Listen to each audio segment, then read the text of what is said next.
The rewards of a disciplined life are great, but they're often delayed until some time in the future. The rewards for the lack of discipline are immediate, but they are minor in comparison to the immeasurable rewards of consistent self-discipline. Every day in 1,000 different ways, we are trying to improve ourselves by learning how to do things. We spend a lifetime gathering knowledge in classrooms, in textbooks, in experiences.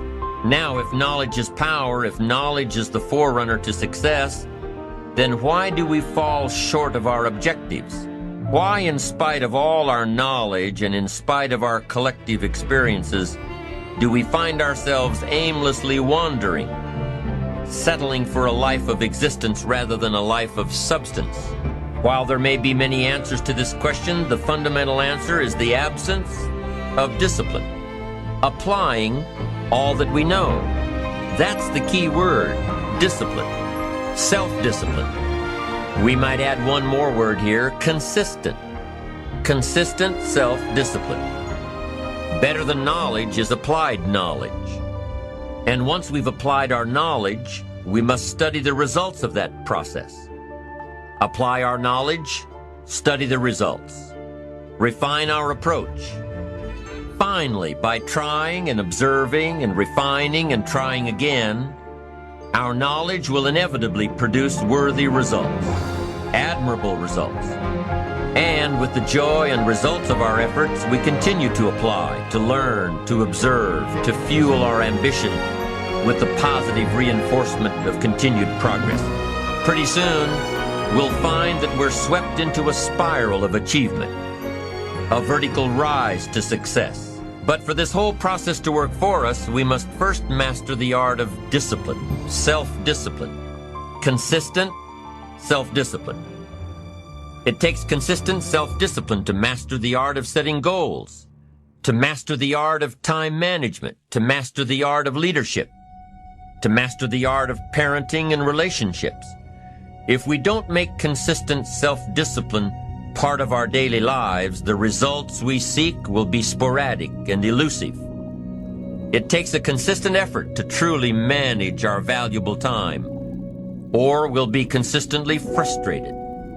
It takes discipline to conquer the nagging voices in our minds, the fear of failure, the fear of success, the fear of poverty, the fear of a broken heart. It takes discipline to keep trying when that nagging voice within us brings up the possibility of failure. It takes discipline to admit our errors and recognize our limitations. The voice of the human ego speaks to all of us. Sometimes the voice of ego says that we should magnify our value beyond our results. It leads us to exaggerate, to not be totally honest. It takes discipline to be totally honest, both with ourselves and with others. Be certain of one thing: every exaggeration of the truth, once detected by others, destroys our credibility and makes all that we say and do suspect. As soon as a business colleague figures out that we tend to exaggerate, guess what? They'll always think we exaggerate, and they'll never quite hold us in the same regard again. Never. It takes discipline to change a habit, because habits are formed a little bit each day, every day, every day. Once habits are formed, they act like a giant cable.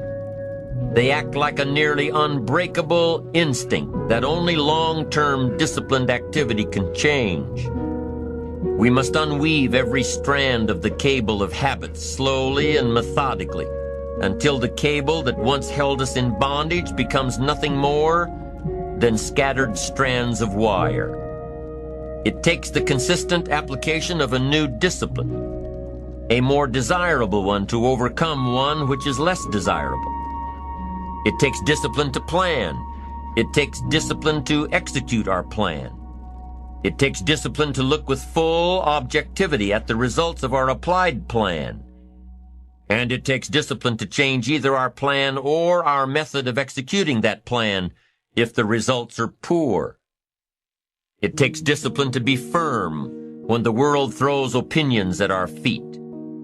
It takes discipline to ponder the value of someone else's opinion when our pride and our arrogance leads us to believe that we are the only ones with the answers. Now, if discipline is the key word, and if discipline is the key action, then what exactly is discipline? One good answer might be that discipline is a constant human awareness of the need for action, and a conscious act by us to implement that action.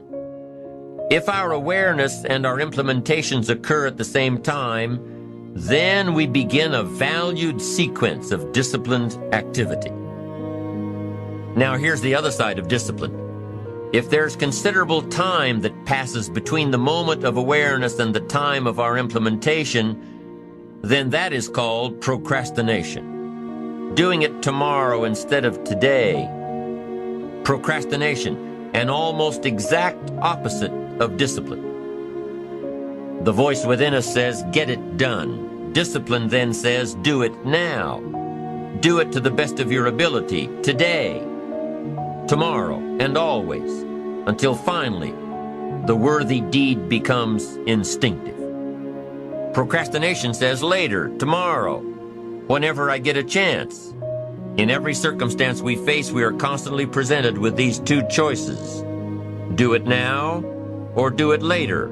Discipline and procrastination. A choice between a disciplined existence bearing the fruit of achievement and contentment, or procrastination, the easy life for which the future will bear no fruit, only the bare branches of mediocrity.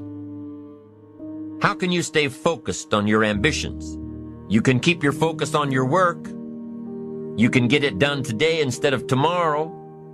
You've got to really work on your consistent self-discipline on a daily basis, or you'll find yourself distracted.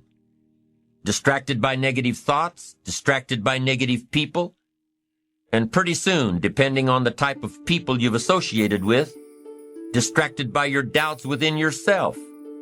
Never underestimate the power of influence and associations, and never underestimate the power of your own consistent self-discipline. Now let's take a closer look at discipline, at the 3 steps to becoming disciplined. First, true discipline is not the easiest option. Most people would rather sleep until 10 o'clock than get up at 6. It's easier to go to bed late, sleep late, show up late, leave early. It's easier not to read. It's easier to turn on the television than to open a book. It's easier to do just enough than to do it all. Waiting is always easier than acting. Trying is always easier than doing.